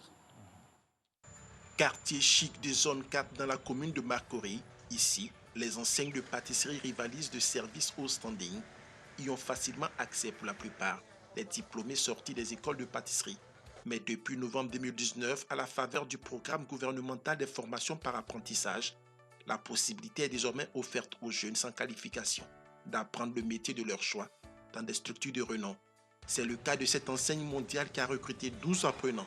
Au total, Jocelyne Maillet en fait partie. En fait, je n'ai pas eu de formation professionnelle en tant que telle. Après les études, j'ai commencé le travail de serveuse dans différents restaurants. Quand j'ai aimé le métier, j'ai voulu me faire former pour avoir un diplôme professionnel. C'est pour ça que je suis partie vers AGFOB et Emploi Jeune aussi. Voilà bientôt 7 mois que Jocelyne exerce dans cette pâtisserie à 23 ans après qu'elle a arrêté ses études en classe de seconde et sans aucune qualification. À son arrivée ici, Jocelyne se dit aujourd'hui prête à affronter le marché du travail. Je peux affirmer même que j'ai été formée. Je savais faire 2 ou 3 trucs en restauration avant, puisque j'ai appris sur le terrain. Mais ici, c'est le service professionnel qu'on fait. J'ai appris tellement de choses ici. Pour les gens qui n'ont pas de moyens, qui veulent se faire former, qui veulent avoir un bon travail et tout, l'emploi jeune est vraiment bien. C'est à la suite de son inscription sur la plateforme de l'agence Emploi Jeune que Jocelyne a bénéficié de ce programme d'apprentissage qui va concerner à terme 10 000 jeunes dont l'âge varie entre 15 à 30 ans. Comme elle, Aboulaye Koné, âgé de 20 ans, en a lui aussi bénéficié. Ce matin, il est en plein apprentissage du démontage de la roue d'une berline. Plein de choses ont changé dans ma vie. Parce que, bon, il ne marche plus avec des gens bizarres. Parce qu'autant, il marchait avec des gens qui fument les trucs. Mais aujourd'hui, je suis une droite. Les formations par apprentissage visent à permettre aux jeunes de renforcer ou d'acquérir des compétences dans un métier en vue d'être opérationnel pour le marché du travail. Aboulaye est à 5 mois de la fin de sa formation, sur les 12 mois prévus. Une formation durant laquelle il a bénéficié d'une prime de 30 000 francs CFA par mois, accordée par l'agence Emploi Jeune. À la fin, il percevra un certificat de formation. J'ai eu mon diplôme. Je vais devoir dans les grandes sociétés de mécanique pour pouvoir continuer mon métier. Mon rêve, bon, c'est de devenir patron demain, ouvrir mon entreprise aussi, un grand garage comme ça, et puis pratiquer ma passion. Pour les structures d'accueil, ce programme a un double enjeu. Les enjeux, c'est de pouvoir fidéliser ces jeunes-là. C'est de pouvoir leur apprendre un métier, c'est de pouvoir les faire perdurer au sein de notre société. Dans un objectif d'expansion, nous sommes toujours à la recherche de jeunes. La formation n'est pas toujours la chose primordiale, mais la volonté, l'envie d'apprendre est primordiale à tout. Un jeune qui a envie d'apprendre sera beaucoup plus productif qu'un jeune qui a un diplôme, mais qui se repose sur son diplôme. À ce jour, sur la première phase du projet, devant prendre en compte 3 000 jeunes, 2 891 ont été sélectionnés, soit 98% du taux de sélection. Malheureusement, la crise sanitaire du Covid-19 a impacté le bon déroulement de l'opération, notamment la fermeture des établissements hôteliers devant accueillir les bénéficiaires et l'augmentation du nombre d'abandons de la part des jeunes sélectionnés en raison de la crise sanitaire.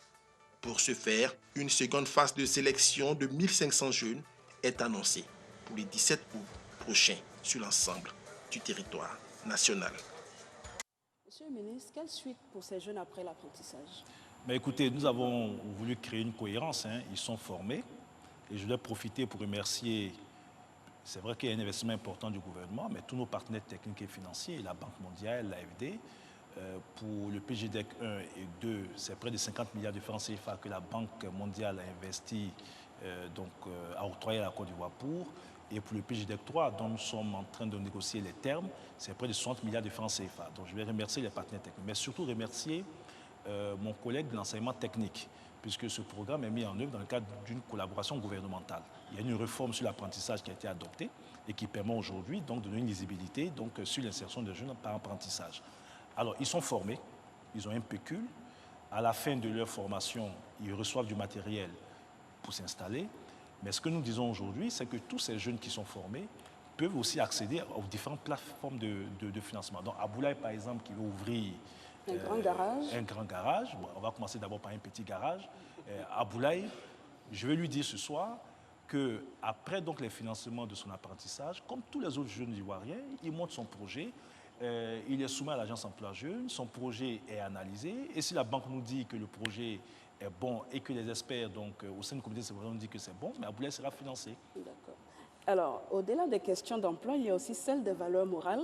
Nous avons interrogé quelques Ivoiriens sur cette question. On écoute leurs réponses.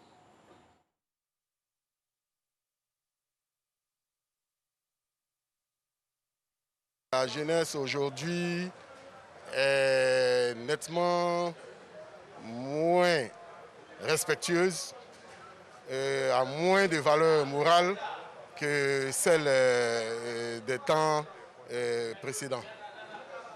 Il y a eu les mouvements donc, de démocratie et autres qui ont entraîné un peu plus de liberté et donc un peu plus de désordre. Et malheureusement, donc, la jeunesse d'aujourd'hui est nettement, déjà au niveau de l'éducation, des connaissances et aussi au niveau du respect des anciens, du respect des institutions. C'est très difficile d'avoir un contrôle. L'État essaie d'instituer l'éducation civique. Je pense que c'est très important. La famille a sa responsabilité, bien entendu, parce que l'éducation commence déjà au niveau de la cellule familiale. Le broutage, ce n'est pas une bonne chose. On ne peut pas brouter pour dire qu'on travaille. Mais on ne peut rien. Tu es à la maison, tu ne sais même pas que ton enfant est brouteur. Il sort, il vient, tu lui demandes « Ah, il y a quoi? Ah, j'arrive. Ah, qu'est-ce qui se passe ?» Tu ne sais pas. C'est les voisins qui ont pitié de toi, qui vont te dire que voilà le travail que ton enfant fait. Qu'est-ce que tu vas faire? S'il ne travaille pas, il est à la maison, d'après lui, il travaille comme ça. Pour que les choses deviennent comme avant, on doit essayer de stabiliser les naissances. Parce que quand tu as trop d'enfants, tu n'as pas le temps pour les éduquer.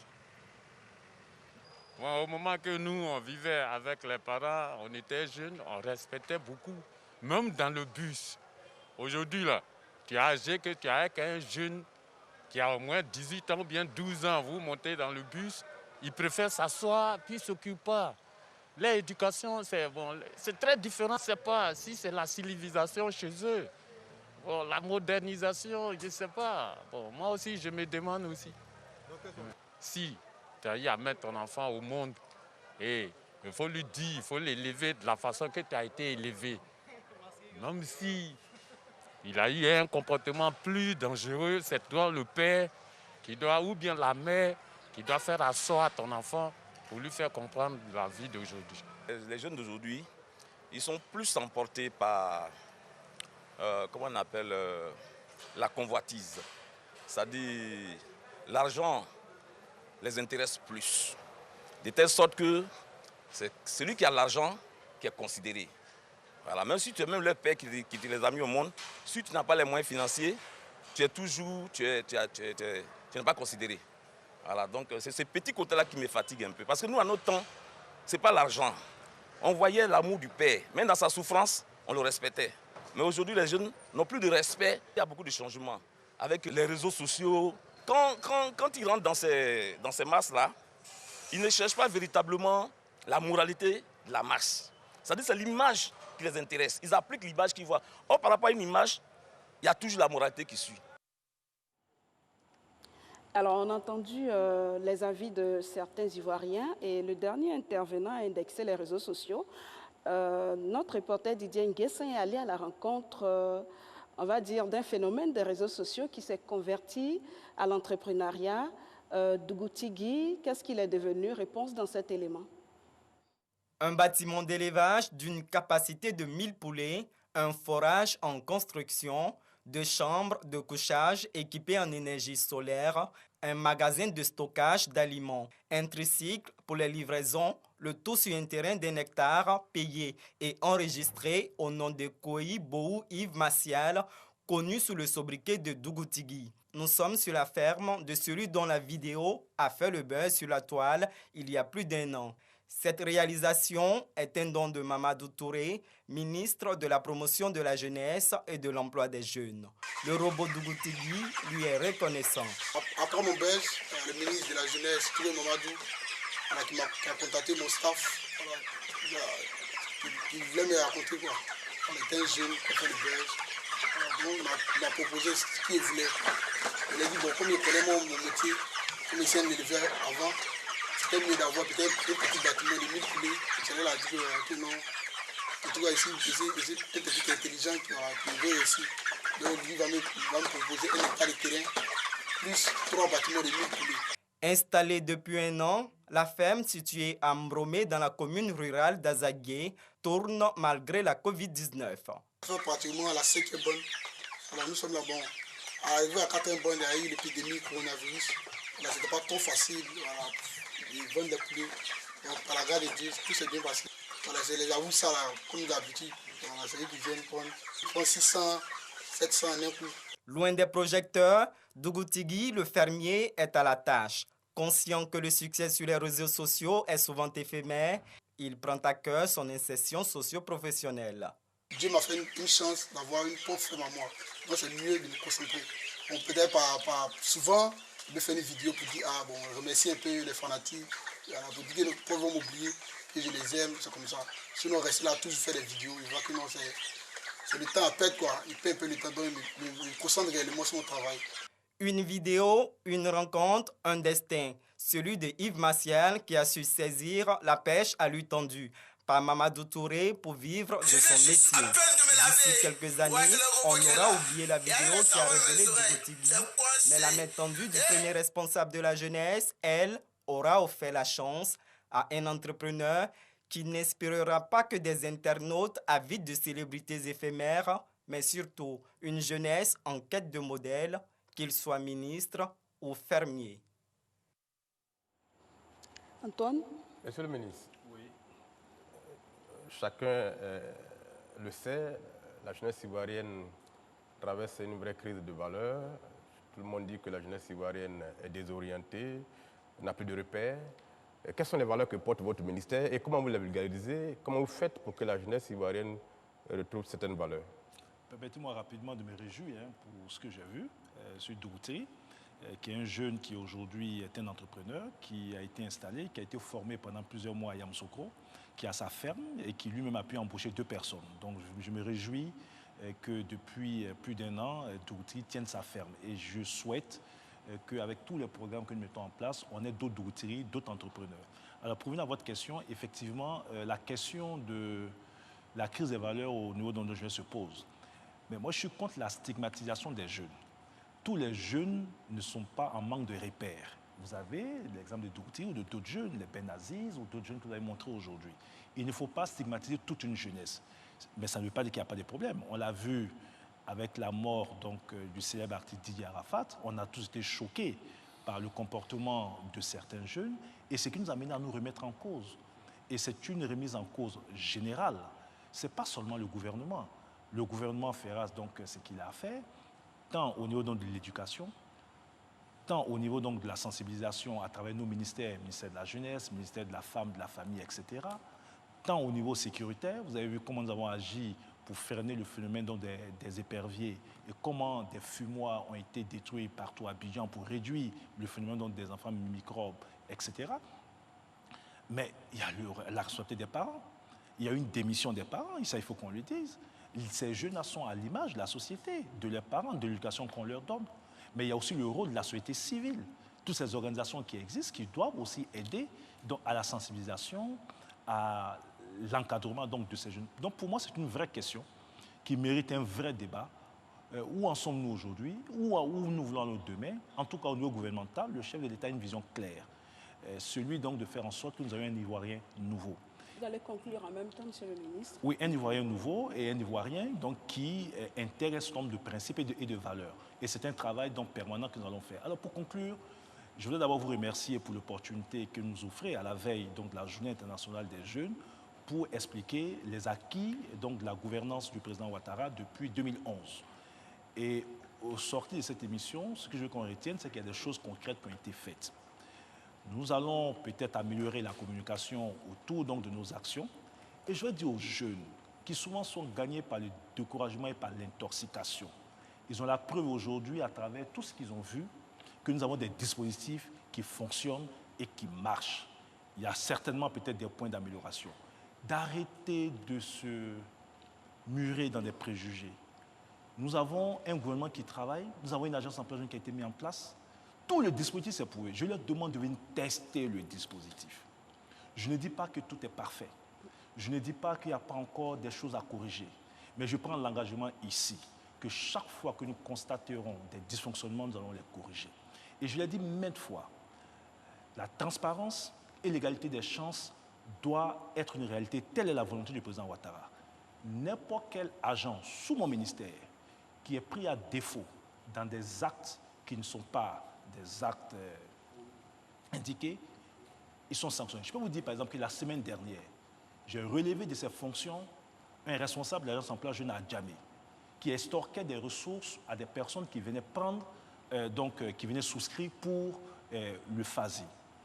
En dehors de lui, d'autres agents ont été relevés. Donc, il faut dénoncer. S'il constate des dysfonctionnements... Il faudrait que la jeunesse vous fasse confiance. Il faut que la jeunesse fasse confiance, pas à moi, mais au dispositif qui a été mis en place par le gouvernement et qu'ils viennent, comme les autres jeunes, saisir leur chance, qu'ils n'écoutent pas tous ceux qui veulent les raconter n'importe quoi et les détourner. Merci, voilà, le gouvernement travaille pour eux et nous ferons le maximum. L'espoir est permis, il y a une belle perspective, qu'ils se détournent de tous les chemins tortueux dans lesquels certains veulent les mettre en noircissant une situation, alors que des jeunes au quotidien, par force de travail, arrivent à progresser. Voilà, c'est sur ces mots que prend fin cette émission. Merci, Monsieur le Merci ministre, beaucoup d'avoir accepté notre invitation pour cette émission spéciale dédiée à la problématique de la jeunesse ivoirienne. Merci également à Monsieur l'administrateur de l'UNACOPEXI, également à Monsieur Kragwe, bénéficiaire du projet Agir pour les jeunes 2. Merci Antoine Assalé Tiamoko de m'avoir accompagné sur cette émission. Merci à vous de nous avoir suivis et bonne suite de programme sur RTI 1.